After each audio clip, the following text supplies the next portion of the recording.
Hello, everybody. Thank you for joining the webinar with I'm Back at Work. I'm Mickey Feldman-Simon. I am the founder of I'm Back at Work. And just before we get started, I want to make sure that you can control your webinar panel. So what I would like you to know is how to move the webinar panel out of the way if it is in your way now.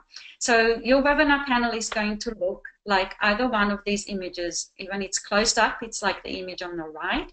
And when it's open, when it's expanded, it's the image on the left. What you do is you click on the orange arrow to open and close it. And that will expand, close the webinar panel. And you can also drag it to the side if you need to. You just click at the top and you drag it to the side to move it out of the way. We will have a 5-minute Q&A session at the end of the webinar. And to ask your questions, you can click on the gray bar just there on that little triangle. And then you type your questions in the rectangle down there, in the blue rectangle, and we will address all of your questions at the end of the webinar. Now, I would like to introduce Doreen Dove. Doreen is an award-winning expert in the field of image consulting. Doreen has worked with many women whose lack of confidence pending return to work has nothing to do with their skills and everything to do with their professional image. Doreen coaches women to use style as a tool to take strategic control of their image and fully engage in the possibilities of their future. Doreen's extensive background in all aspects of retail has uniquely qualified her to work with clients of all ages and professions, coaching them to personal style and success. Doreen empowers women to live fully engaged with confidence, knowing they're communicating the best version of themselves to further their personal and professional goals. In addition to her one-on-one work with individual clients, Doreen conducts workshops and seminars for corporate groups, speaks at conferences across the country, and she has recently published a book, Confidence is Always in Style. We are excited to have Doreen here with us today to help you get your professional image ready. Now, I'm going to turn the my video camera off so that you can concentrate on the presentation. And I'm going to turn my camera off so you can concentrate on what we're talking about. All right. Thank you for inviting me to join you today, Mickey. I'm grateful to share this space with you, and I'm happy to welcome your Back at Work community to our session on getting your professional image ready to return to work. Let's get started, and we'll check in with Mickey at the end of our session. Hopefully you'll have some questions. As Mickey referenced, my company is Doreen Dove Image Consulting. I am a personal stylist, author, speaker, and all-around confidence builder. As a personal stylist, I have over 4 decades of experience, and I love my job. I work with bright and passionate women who are either advancing their careers or simply want to feel more confident about themselves. Because I believe that when you look good, you feel good, and that people around you feel your confidence and respond positively. When it comes to your appearance, I am a master at accentuating the assets and disguising the liabilities to help you look, act, and communicate like a leader. Over the years, I've learned that there is no one-size-fits-all formula. You're unique, and your situation and your aspirations are unique. But the common thread is that you need to manage your image in order to return to work feeling confident that you are projecting the best version of yourself. Many women struggle with navigating the changing roles that they play because there are other factors that have also changed, like their family structure, their bodies, their wardrobes, their zip codes, their budgets, and even the type of jobs that they are returning to. You name it, it changes. But there is one thing that doesn't change, and that's the first impression. First impressions are important every day, but even more so during a job interview, or if you are meeting your employer or your team for the first time. Within 7 seconds, someone forms a first impression of you, which includes multiple judgments or decisions based on your appearance. If the person you meet sees that your style might be outdated or ill-fitting, they will look for evidence within your brand that will reinforce the evidence provided by your appearance that you are, for example, sloppy in your work style or don't care about details. On the other hand, if a person you meet forms an impression that you are well-groomed, well-dressed, and well-tailored, they will gladly look for and take in additional positive information about you. This is referred to as confirmation bias, and we want to make sure you use confirmation bias to your advantage. The easiest way to do that is to improve your appearance, because it's the first thing that people experience when they meet you. Imagine with me for a moment, you just got the opportunity of a lifetime. This is the opportunity you've been waiting for. Perhaps you have just landed that all-important interview or have been referred by a colleague for an up-level position. The only thing you need to do is meet with key individuals that can determine if this opportunity becomes a reality. On the day that you're scheduled to meet with those decision makers, you feel confident and well-dressed, despite having struggled with your closet, your clothing choices, and even your shoes. The meeting goes as planned, and then nothing. No return phone calls, no emails.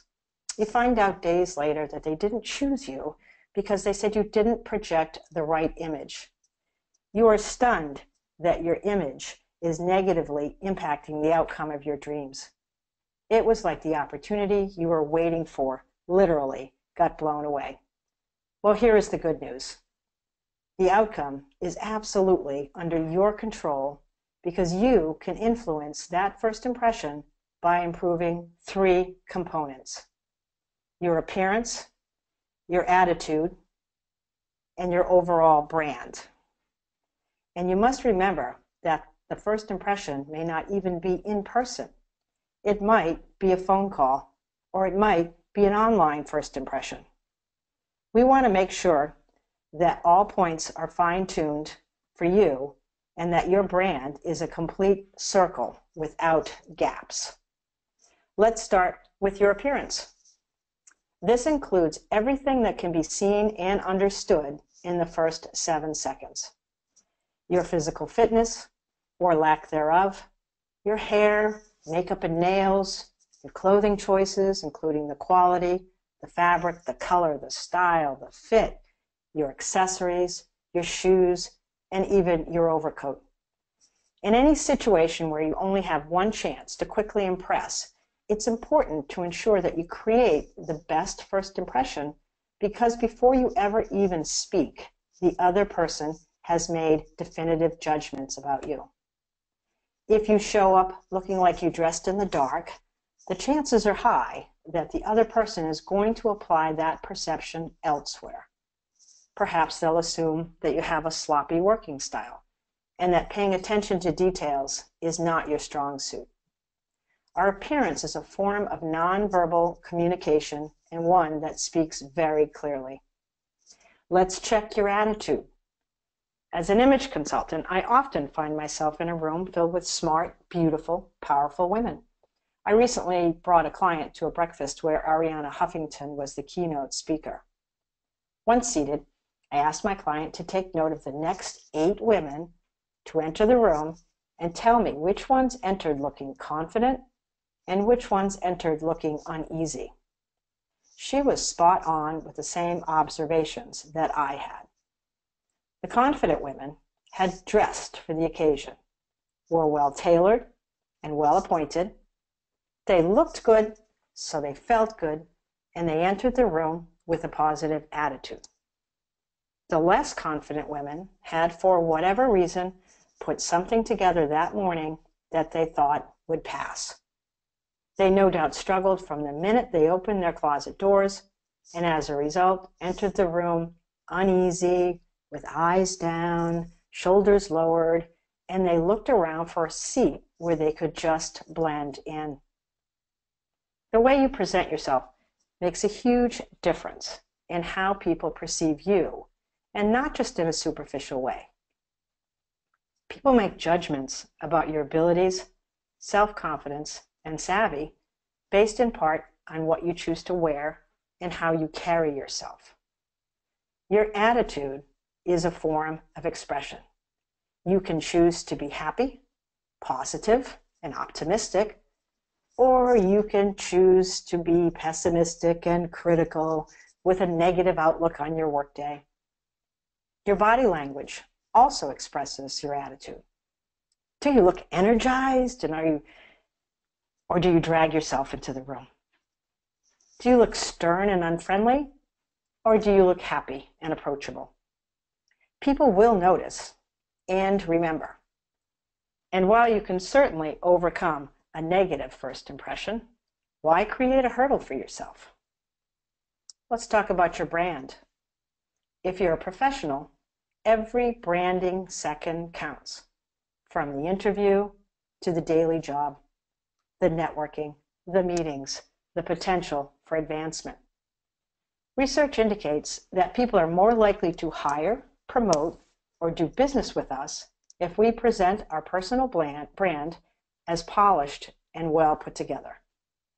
Yes, you all have a personal brand. The important point here is whether you are managing your brand so that you influence what people think about you. As we mentioned, a prospective employer or a client might find you first online.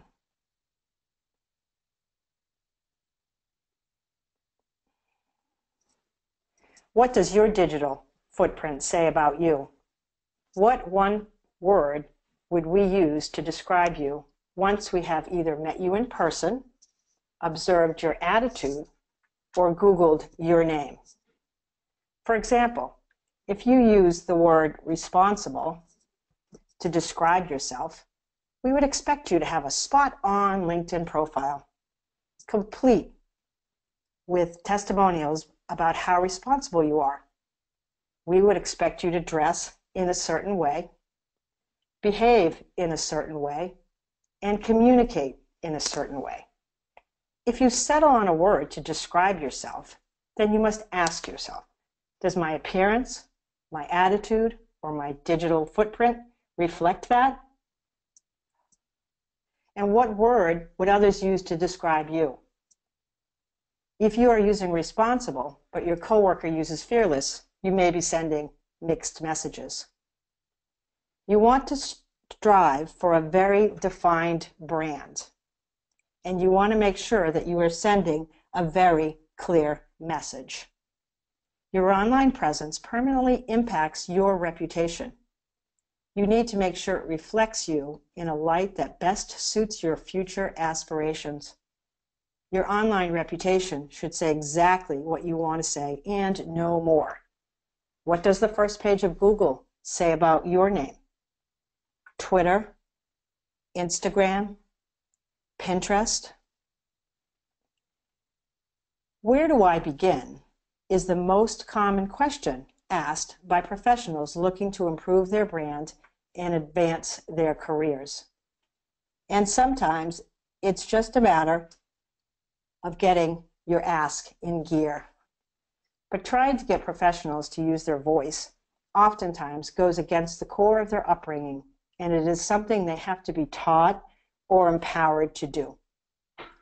All of you have talent and passion, but oftentimes it's one of your best kept secrets because you yourself are fearful that by asking for help, advice, counseling, you are exposing a tiny crack in your resume. I want to encourage you in both your personal life and your professional career to be sure to ask for help. Seek out advice, look for a mentor, and just as importantly, look for someone who may need mentoring but seems afraid to ask. One of my favorite quotes is from Arthur Ashe, one of the best tennis players in history. The key to success is self-confidence, and the key to self-confidence is preparation. Let's get to work on piecing the puzzle together and eliminating the disconnects that are preventing you from feeling prepared and self-confident. Your closet is filled with your clothing, which is a result of your choices, which are ultimately affecting your confidence. The adage, "You can't judge a book by its cover," only applies to books, because unfortunately you are judged by your cover, your appearance, your personal hygiene, your wardrobe, your costume. With that said, there's no better place to meet than in your closet. Listen carefully. People only wear 15% of what's in their closet. So what's with the other 85%? Now I want you to close your eyes for a moment and visualize your closet. Now think about how you feel when you look at it.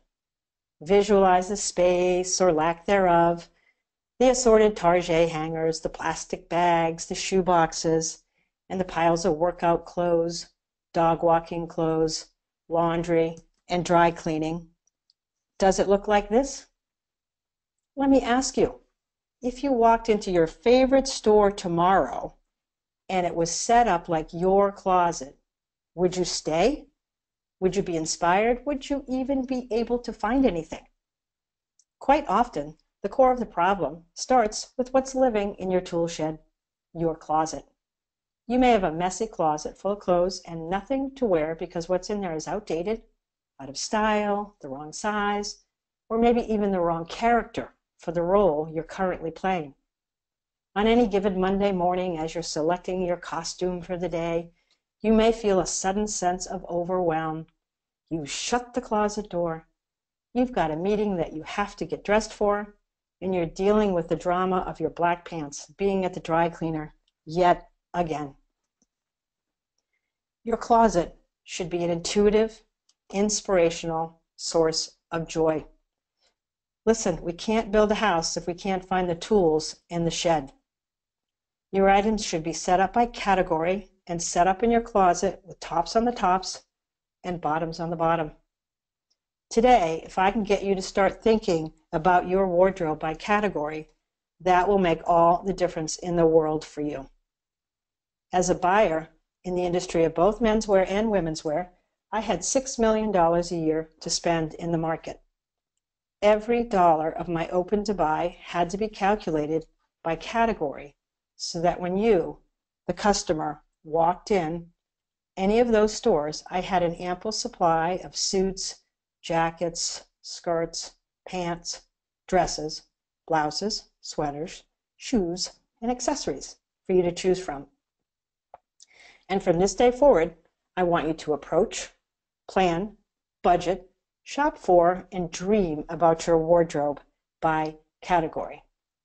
So when you jump in this weekend for your closet edit, audit, purge, cleanse, or full-blown assault, I want you to determine by category which items fit, flatter, and function. Fit. Does it fit the body that you have right now? Or does it fit the body that you used to have? Is it in the hope section of your closet for the body that you hope you will have? Flattering means, is the style current? Is it age appropriate? Is it dress code appropriate? Or does it even match who you are right now? And functioning means, is it functional or dysfunctional? If it hasn't seen the light of day in 10 years, then I certainly don't think it's going to be the first thing you pull out for your next important meeting. I want you to be able to close your eyes, reach in, and anything that you pull out fits, flatters, and functions, and if it doesn't, it's just a waste of real estate. Let me ask you, if you were going to buy new clothing this week, do you even know what size you are? If I asked 3 female clients who I know are the same size, I guarantee they would all have different answers based on the stores they shop in. They might be a size 10 at Ann Taylor and a 0 at Chico's. But if I asked a male client, he'd say he's a 42 long with a 35 waist, a 33-inch inseam, and his shirt's a 15.5, 34. How is that even possible? Because men's sizing is consistent and actually based on measurements. Women's sizing is based on vanity. Vanity sizing is defined in Wikipedia as the practice of assigning smaller sizes to articles of manufactured clothing than is really the case in order to encourage sales.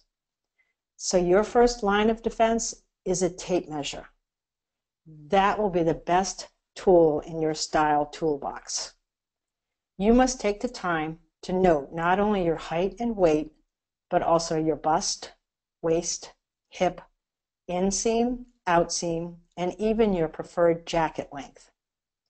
Just knowing your height and weight doesn't even tell you if you should shop in the petite department or not. You could have a short torso and be 5'6" and could benefit by wearing a petite top. You could have a long torso and short legs and could benefit by wearing petite bottoms. Shopping is painful enough, and not knowing what you're looking for precisely is only a waste of time and money. And you are not well dressed until you are well tailored. Sleeve lengths, skirt lengths, and pant lengths all need to be spot on. If we were to start all over today, move you to a new house with an empty closet, I could make you well dressed with 20 items. Let's talk about how to build a working wardrobe. When I work with my clients, I teach you how to get dressed from the bottom up. As you'll see, building the house from the bottom up. And you can email me for a list of these essentials. The reason for the bottom up is that we start with our shoes. Most women walk 3 to 5 miles a day between getting ready, get dressed in the morning, running to the office, running into Whole Foods, running. So we want to make sure we're comfortable and we can function with a smile all day. So I always start with the shoes. And I'm going to show you these things, break it down. We're going to do a little quick shopping here, but I want to quickly run through the list so you see how it all works. So if we start with the shoes, the next thing we're going to need is 2 pair of dress pants, maybe a black, maybe a navy, one tailored for flats, one tailored for heels, a fabulous pair of dark wash jeans for casual Friday, a solid skirt, a patterned skirt, 2 solid sleeveless shells, 2 patterned sleeveless shells, solid long sleeve top, patterned long sleeve top. You see that the setup here is to have the solids and have the patterns, so it becomes a bit of a capsule. So going through the rest of this list, we're going to talk about sweaters, blazers, dresses, and a patterned scarf or a necklace. So let's go back to the top of the list. Fabulous pair of black shoes. Now, they can be a flat, preferably with a pointy toe. If you need a little vertical height, we go to a wedge or we go to a heel. That's item number 1. Now we're going to move to the dress pants. Everybody has to have a great pair of black dress pants. We wear them probably once a week. So the next color would be another neutral. Maybe it's charcoal gray, maybe it's navy, but 2 pair of dress pants. And then on the right, you'll see I put the fabulous pair of dark wash jeans that could be worn with a flat, worn with a heel, bump you up for your casual Friday. Skirts. You've got to have a selection of skirts, maybe one solid skirt, a pencil skirt to wear with your patterned sweater or your blazer, maybe patterned skirts to wear with flats or to wear with riding boots.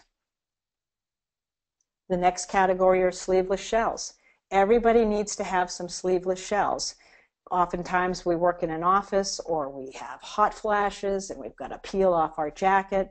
So in the category of solid sleeveless shells, you should have one neutral, like a black or cream, and then you should also have a pop of color. So that's 2 solids.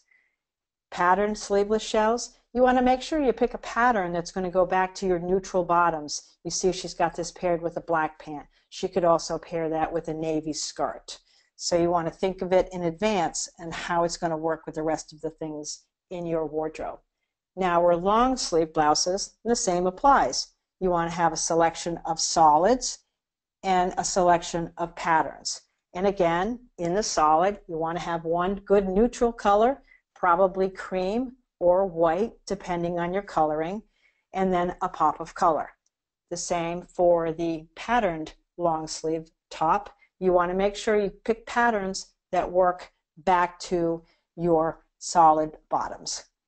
Now, casual Friday tops.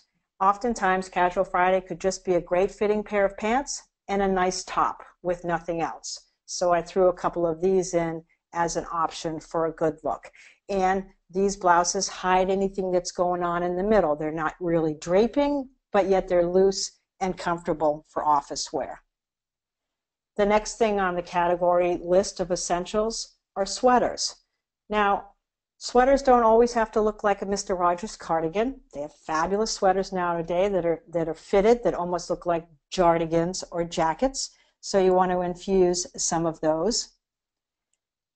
Then we have patterned sweaters. They could be patterned, again, with a multitude of colors or just with styling details to accentuate the assets and disguise the liabilities.